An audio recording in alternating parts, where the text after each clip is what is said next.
Marketing is the time and money you spend to get people in the door. Training is the investment you make to get guests to come back and cast members to stay. It creates loyalty. These words are from Jim Cora, the retired chairman of Disneyland International and the man who wrote the foreword to my latest book, Disney University. But before talking about that, let's get into something else. The word training has a nauseating effect on most employees. Why? Because most organizations don't enjoy the four circumstances of success that drive the success of the Disney University. What is the secret behind the success of Disney's world-famous employee development organization, the Disney University? Well, let me take a few moments to explain this. Somewhere in the world, the following two scenarios are currently being played out. Both reflect a passive victim mentality. Both undermine sustained employee and organizational development. Both open the door to competitors. So let's see how this actually is going on right now as we sit here. Scenario number one, quote, "This weak economy is killing me. Do more with less is the name of the game. My budgets are slashed and I have no wiggle room." Does that sound familiar? The result with an attitude like this, the result when you're dealing with a crashing economy is I don't have the budget, I don't have the time, I don't have the people for training. Or, why should I train employees? Heck, after all, they're going to be gone pretty soon. Let's take a look at another scenario. Very similar, but a completely different economy. This booming economy is killing me. We're barely filling existing orders. Plus, I can't keep my good people. They jump ship as soon as someone else comes along waving a little extra money. The result? I don't have time. I don't have people. I don't have the energy for training. Or, why should I train employees? They'll be gone pretty soon. Sounds pretty familiar, doesn't it? These two organizations are at opposite ends of the economic spectrum. One is in a dying environment, and the other one is in a thriving environment. Yet, interestingly enough, put the economy aside, they are surprising similarities between the two organizations. The odds are tremendously high that neither organization has a history or a culture of providing useful employee training supported by the top leadership of the organization. They don't embrace the four circumstances, or in other words, values, enjoyed by the world-famous Disney University. Here are the four values. Innovate, organizational support, educate, and entertain. I'll discuss these in a few more moments, but those are the four. Innovate, support, educate, and entertain. These extremes of economic booms and busts that I talked about a few moments ago will never vanish. Both create considerable stress among leaders, and no one is immune. Leaders in government, leaders in business, religious institutions, nonprofits, and startup organizations all face similar challenges.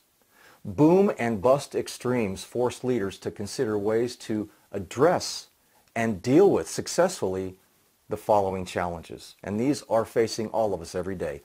Do more with less. Sound familiar? How about keep employees engaged and keep them motivated? Let's reduce employee turnover. How about that one? Let's improve customer service.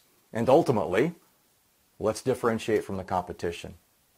Differentiation is the ultimate goal. How to stand out as the employer of choice, the vendor of choice, the service provider of choice, or the whatever of choice. Just fill in the blank. Differentiating via doing more with less, keeping employees engaged and motivated, and improving customer service is now more of a constant than an oddity.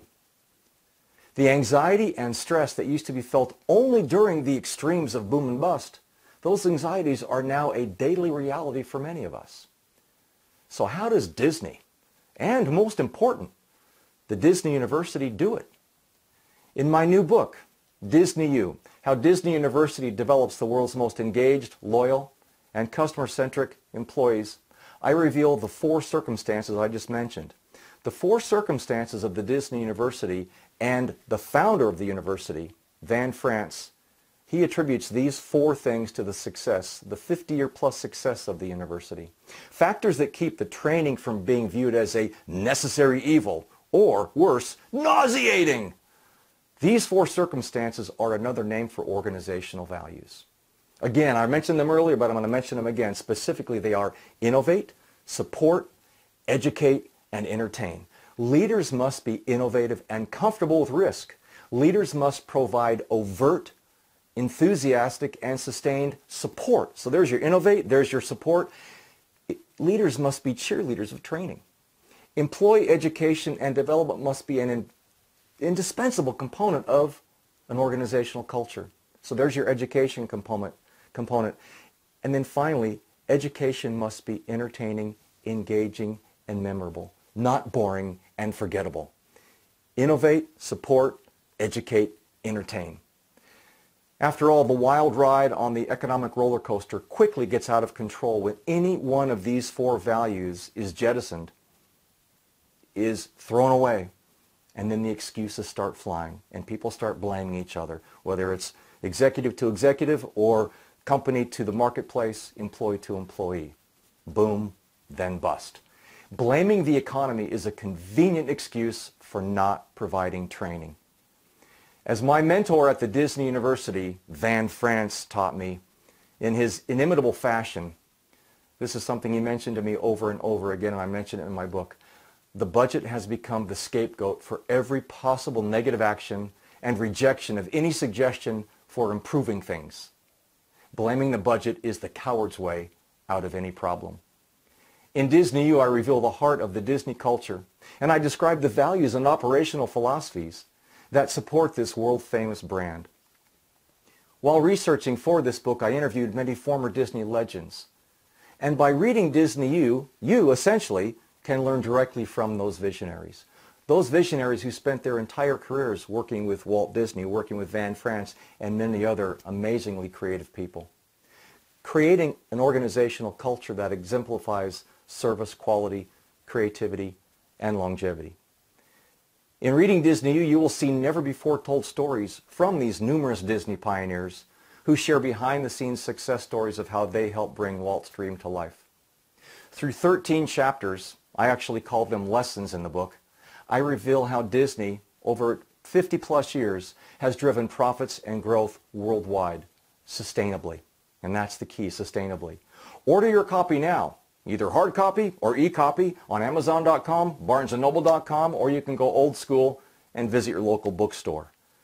My publisher, McGraw-Hill, has done a fabulous job of getting Disney U into every conceivable book-selling outlet. Remember, leaders are readers. Happy reading.